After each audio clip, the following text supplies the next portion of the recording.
This is the second week of our brand new message series that we're calling Cornerstone.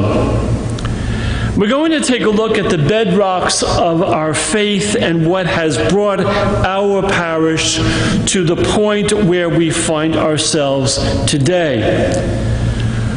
We'll take a look at what's ahead also. Last week we talked about the importance of love.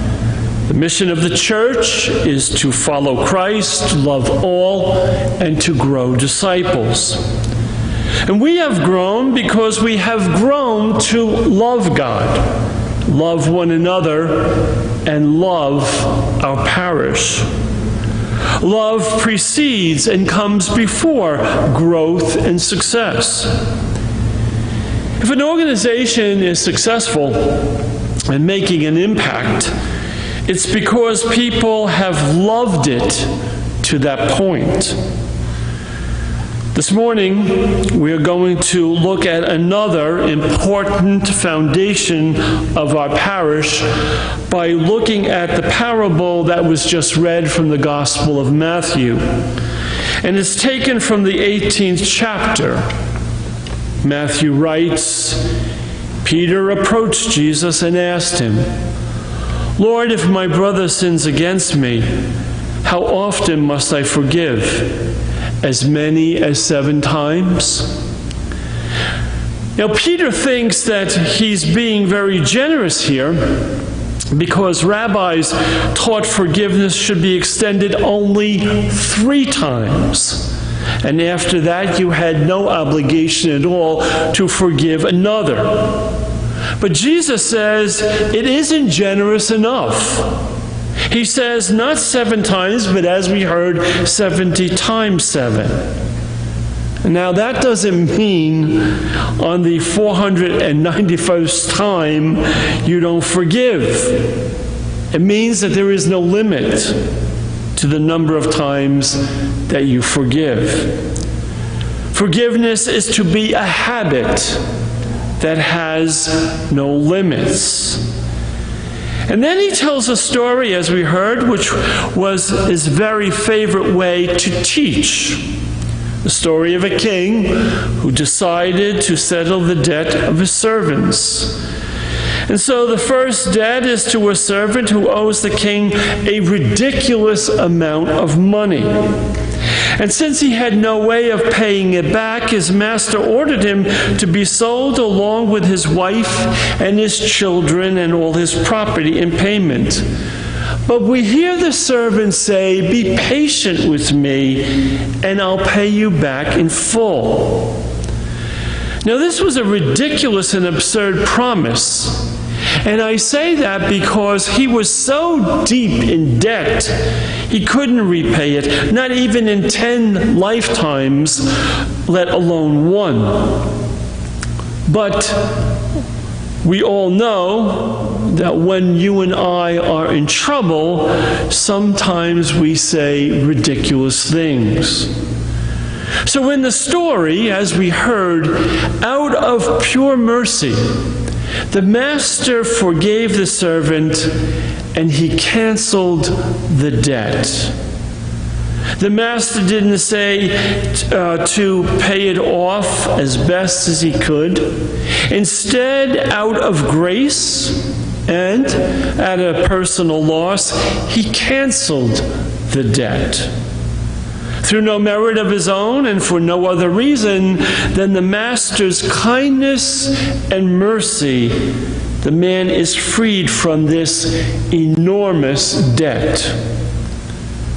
Does the story end there? No. The servant finds a fellow servant who owes him a lot less money and demands payment, and the scene plays out before us.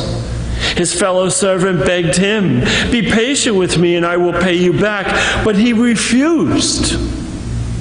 And as we heard, instead he had the fellow servant put in prison until he paid back the debt.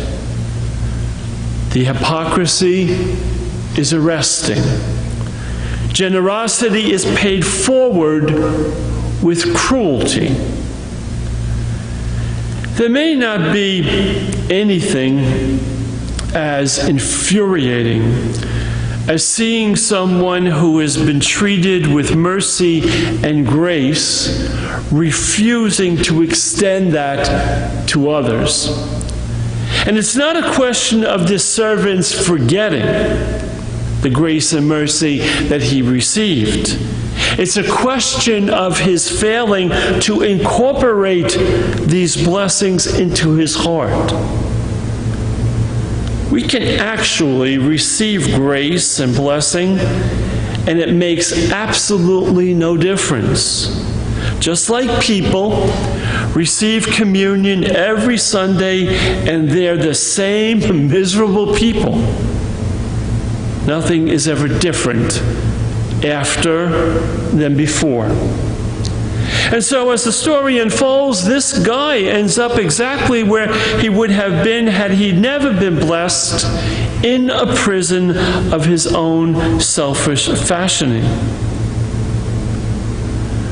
Do you know when he was going to pay back the debt?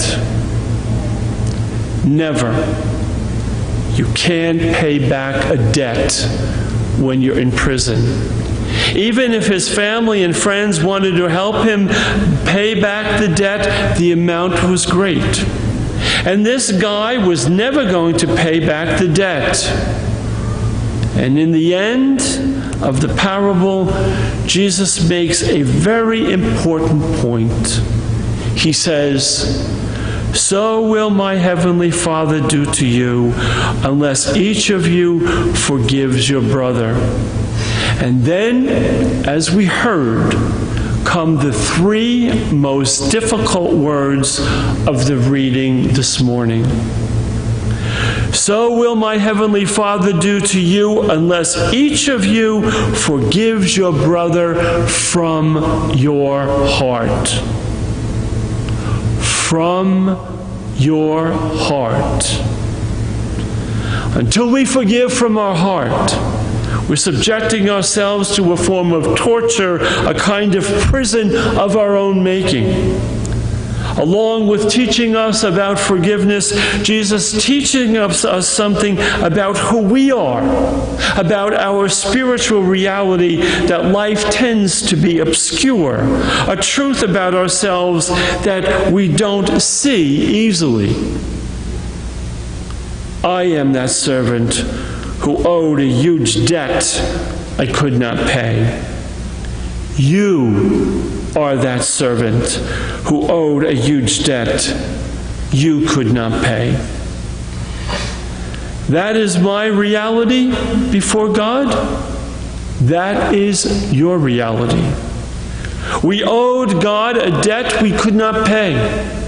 We owe God the whole of our lives and all of our devotion because He created us and has given us everything else besides. And as we have fallen short of that devotion, creating that debt, and God in His mercy and grace canceled it. He paid the debt by sending His Son to die on the cross. That's grace. We all need grace. Grace is a gift. You can't buy it. You can't earn it. You can't pay it back. You can only pay it forward. And the church was established to be the primary place where that happens. The church is God's instrument of grace. Other organizations can build houses, they can feed the hungry, give shelter to the homeless, and heal the sick.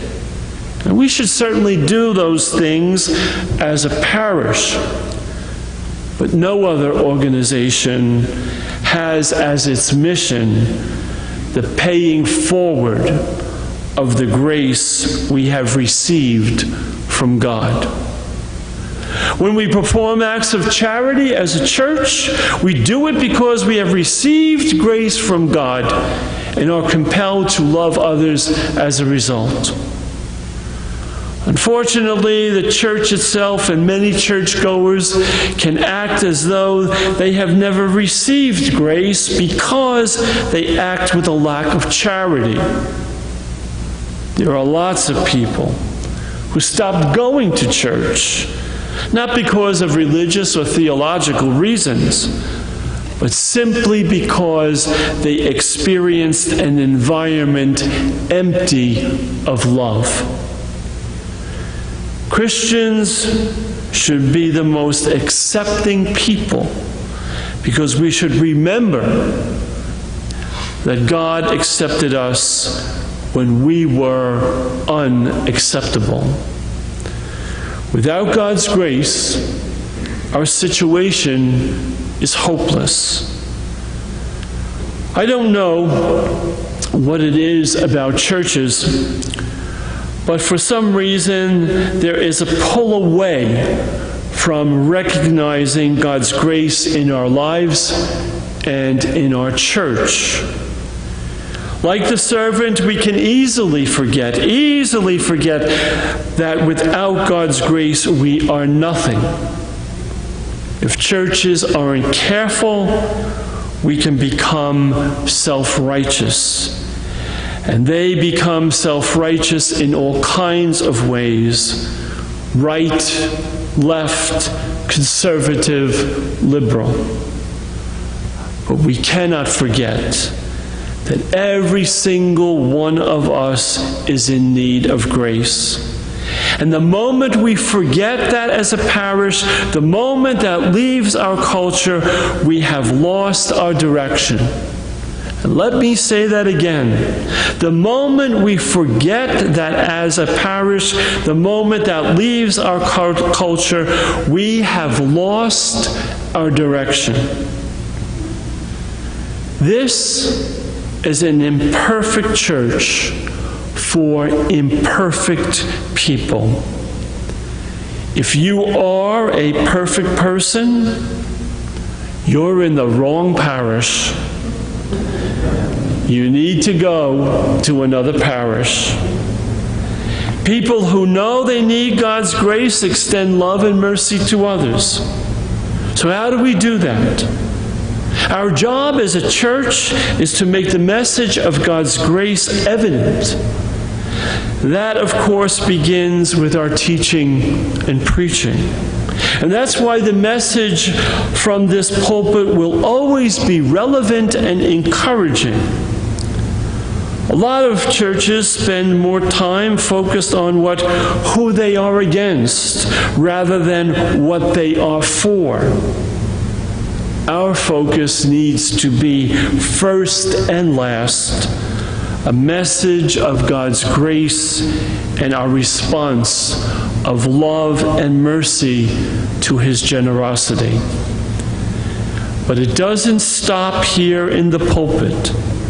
It must be extended to every single person who walks through those front doors, regardless of ethnicity, political persuasion, sexual orientation, personal history, past mistakes, hair color. That is why our ushers and greeters are so critically important to the kind of church that we want to be. The message of love and mercy isn't just their message. It's the message of all our members and regulars too. It's communicated in our graciousness and hospitality and in intolerance for grumpiness and selfish behavior. And then we've got to take that message of love and mercy and apply it increasingly to the whole of our lives and all our relationships and associations. Treating others as God has treated us. You know what? The church is most appealing when grace is most apparent. The church is most effective when the message of grace is most evident.